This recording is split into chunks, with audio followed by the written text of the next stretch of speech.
আসসালামু আলাইকুম। আশা করি সবাই ভালো আছেন। আলহামদুলিল্লাহ, আপনাদের দোয়ায় আমি অনেক ভালো আছি। তো এই যে প্রতিদিনের মতো শুরু করলাম নতুন একটি ব্লগ। আর ব্লগের শুরুতেই তো দেখতে পাচ্ছেন যে ভোরের একটা ভোরবেলা ফজরের পরে আমি বারান্দায় গেছি। আমি আর থাকতে পারলাম না ভিডিও না করে, কারণ কোকিল আর পাখি এত পরিমাণে ডাকাডাকি করতেছে, আমার খুব ভালো লাগতেছে। তা ভাবছি আপনাদের সাথে শেয়ার করি এই সময়টা, তাই একটু করে নিলাম, ভিডিও করে নিলাম, যাতে আপনারা দেখতে পারেন, শুনতে পারেন। অনেকের বাসার আশেপাশে হয় না এরকম আর কি, কিন্তু আমার ভাগ্য ভালো, আমার বাসার আশেপাশে এরকম পাখির ডাক রাত 3টা-4টা থেকেই শুরু হয়। আমার অনেক ভালো লাগে। আর এখন তো ফাল্গুন মাস, সকাল আর বিকাল নাই, সব সময়ই কোকিল ডাকে, খুব ভালো লাগে আমার কাছে। তো আমার বারান্দায় গাছ আছে, আমি এখানে মাঝে মাঝে ফজরের পর বসলে একটা শান্তি ফিল করি, তাই আপনাদের সাথেও শেয়ার করলাম। তো এই যে প্রতিদিনের মতো রান্নাবান্নার কাজ শুরু করে দিলাম। সিহারিতে আজকে কী রান্না করব এবং ইফতারে কী করব, আর সবটাই আপনারা দেখতে পাবেন আমার ব্লগে। তো এই যে এখন মুরগি কেটে নিতেছি। আজকে মুরগি খাবে, আপনার ভাইয়া মুরগি আনছে সকালবেলায়, তাই মুরগি বাছি শেষ একদম। দেখেন মোটা চামড়া, এগুলো রান্না গোশের সাথে রান্না করলে ছালটা, তরকারিটা খাইতে অনেক স্বাদ হয়। তাই আমি মুরগির ছাল সবসময়, আমার বড় মুরগি যেগুলো আর কি, ওগুলা ছোটোগুলো তো ফালাই দিয়ে আসে, তো ওগুলো এরকম আপনি ভাইয়া নিয়ে আসে, আপনি ভাইয়া পছন্দ করে, আমি পছন্দ করি, আমার ছোটো মেয়েটাও পছন্দ করে। আমার বড় মেয়েগুলো খায় না, সে বাছা মাংস খাবে, ভালো মুরগির শরীরের সব অংশ সে খায় না, এই আর কি। তাই এখন মুরগি কাটা শেষ। এখন মিষ্টি কুমড়া, সেই বাবার বাড়ির মিষ্টি কুমড়া 1 পিস ছিল, ওইটা আজকে ইসা মাছ দিয়ে আমি রান্না করবো, ছোটো ইসা মাছ দিয়ে আর কি। তা যার মায়ের হাতের যেটা খাইয়ে যার আর অভ্যাস। আমার বড় বোন, আমার মা এভাবে লম্বা করে পাতলা পাতলা করে মিষ্টি কুমড়া কাটে, আর ওই মিষ্টি কুমড়াগুলো ইচা মাছ দিয়ে রান্না করলে অনেক টেস্ট হয়। আমি সবসময় আমার শাশুড়ির বা আমার মা আর আমার বড় বোনের রান্না ফলো করি, ওইভাবে খাইয়ে আসছি, অভ্যাস, ওইটাই টেস্ট লাগে মুখে। তা রান্নার সব জোগাড় হয়ে গেছে, এখন সব মশলা টশলা রেডি, আমি রান্না বসাই দেবো। তাই আমার মিষ্টি কুমড়ার একটা রেসিপি আছে, যে এভাবে রান্না না করলে আমার মন ভরে না, আমার কাছে মনে হয় স্বাদ হয় না। তাই মাংসটাও ধুয়ে নিছি, এখন রেডি সম্পূর্ণ। তাই আমি আগে হলো মিষ্টি কুমড়াটা রান্না করব। তাই দেখেন আমার মিষ্টি কুমড়ার মশলাগুলো এত ঘন কেন, এটার একটা রহস্য আছে। পেঁয়াজ আর মাছের মাথাগুলো, এগুলো আমি একবারে ব্লেন্ডার করে দিই, যাতে ঝোলটা ঘন হয়, একদম আঠালো হয়, আর স্বাদও বাড়ে, এই আর কি। সাথে যার মিষ্টি কুমড়া মিষ্টি না হয়, আপনার একটু হালকা চিনি দিয়ে দেবেন, ওতে সমস্যা হয় না। তাই আমার মিষ্টি কুমড়াটা কষায় আমি অন্য চুলায় নিয়ে গেছি, এই চুলায় আমি এখন মুরগি বসাবো। তাই তো মুরগির মশলা রেডি, মশলা কষানো হয়ে গেছে, এখন মাংস দিয়ে দেবো। মাংসটা কষায় পরে আমি এতে পানি দিয়ে আমি অনেকক্ষণ জাল দেবো, আর অন্যদিকে আমি সব জোগাড় করে নেব।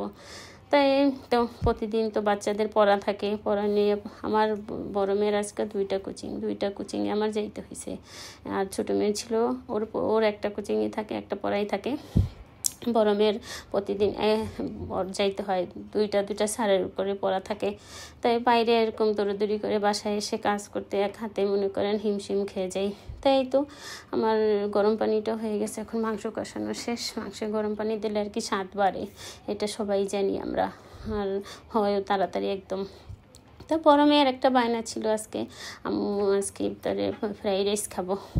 তাই এখন কি করার আছে বলেন, বাচ্চারা তো মনে করেন ওরা রোজা রাখে, ওরা একটা আবদার করলে আর ফালানো যায় না, খারাপ লাগে যে ওরা রোজা রেখে একটা জিনিস খাইতে চায়, আর ওটা যদি বাবা মা না খাওয়াইতে পারে তাহলে মনের ভিতরে শান্তি কাজ করে না।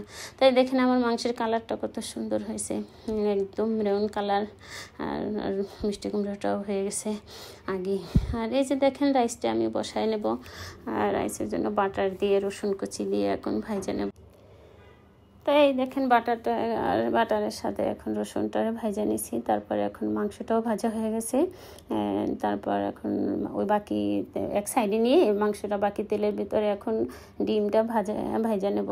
তো এইভাবে ডিমটা করে নিলে ফ্রাইয়ের ডিমটা রাইসের ডিমটা অনেক সুন্দর হয়, এইভাবেই করতে হয়। তারপর একটু গোলমরিচ দিয়ে দিল আমার মেয়ে তো ধরতে গেলে ছোটোখাটো শেফ, সেই রান্না করতে পারে। তবে আমি কাছে থাকলে আমার মন ভরে না, যাও আমার কাছে একটু দাও, আমি একটু করি, এরকম। ও পারে পুরোপুরি এই সমস্ত খাবার দাবার সব কিছু রান্না করতে পারে, রাইস, ভেজিটেবল, লুডুস, এগুলো সবই পারে আর কি। তাই এখন মাংসটার হয়ে গেছে। এখন আমি গাজর, কাঁচামরিচ, তারপরে ক্যাপসিকাম, এগুলো দিয়ে একটু লবণ দিয়ে আমি ঢাইকা সিদ্ধ করে নেব ভালো করে। ওগুলো হইলে তারপর আমি রাইসটা দিয়ে দেবো। তাই একটু সয়া সস দিয়ে দিলাম। সয়া সস দিলে এই টাইমটা একটু সয়া সস দিতে হয়। তারপর আবার যখন রাইস দেয় তখন একটু দিতে হয়, এই আর কি। এভাবে কতক্ষণ নেড়ে চেড়ে আমি ঢাইকা সিদ্ধ করে এরকম কতক্ষণ দমে রাখলে পরে সিদ্ধ হয়। তার এই যে দেখেন রাইসটা তো আগেই করে নিছিলাম। রাইস তো আমি লবণ দিয়ে একটু তেল দিয়ে 70% সিদ্ধ করে নিছি।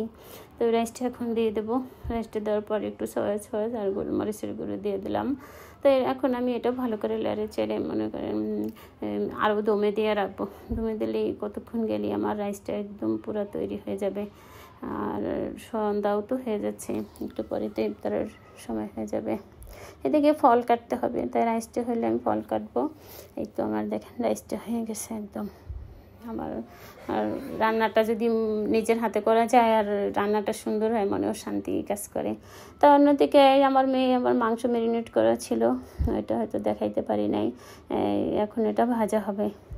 আর আমার এই কড়াইটা আমার অনেক পুরনো কড়াই। এই কড়াইতে আমি ভাজা পোড়া করলে আমার ভিতরে শান্তি কাজ করে। আমার মনে হয় কি তাড়াতাড়ি হয়ে যায় আর অল্প তেল লাগে, এরকম একটা আর কি। তো এদিকে আমার মেয়ে ফ্রাই ভাজতেছে, আমি এদিকে ফল কাটবো এখন। আর এই সময়টা তো হাতে হাতে সবাই কাজ না করলে আগায় না আর কি, মনে একটা হয়ে যায়, তাড়াহুড়ো লেগে যায়। তা এখন তরমুজ, বাঙ্গি, আনারস, এই সমস্ত ফল টল আমি কেটে নেব।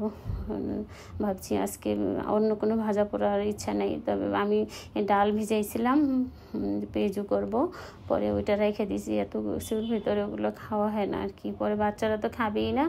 আর আমরা হাজব্যান্ড ওয়াইফ দুজনে কম খাইলে পরে তো বাকিটা থাইকা যায়, বাসি হয়ে যায়। তাই ওগুলোর আর দরকার নেই। ভাবছি ফল কাটবো আর ফ্রাইড রাইস খাবো, তাতেই হয়ে যাবে। তা আপনার ভাই একটা আনারস আনছিল, তো এখন আনারসটা কাটতেছি। আর আনারস আমি খাই না, আপনার ভাইয়া খায়, আমার বাচ্চারাও খায়। আমি ভয় পাই আনারস। ছোটোবেলায় একবার আনারস খেয়ে আমার অবস্থা খারাপ হয়ে গেছিলো অ্যালার্জিতে, তখন থেকে আমি আনারস খাইতে ভয় পাই, বহুত বছর আগের কথা। আর সবাই খায়, আমাকে খাইতে বলে, আপনি ভাইয়া সবসময় বলে তুমি খাও না, সবই খাও, কিন্তু আনারস খাও না।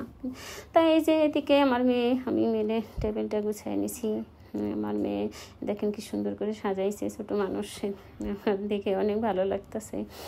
বাচ্চারা যদি এভাবে করে বড়দের মতন, খুব মায়া লাগে না। দেখেন এই যে তরমুজ, আনারস, বাঙ্গি, খেজুর, কলা, শরবত, ফ্রাইড রাইস দিয়ে একদম টেবিল সাজানো হয়ে গেছে।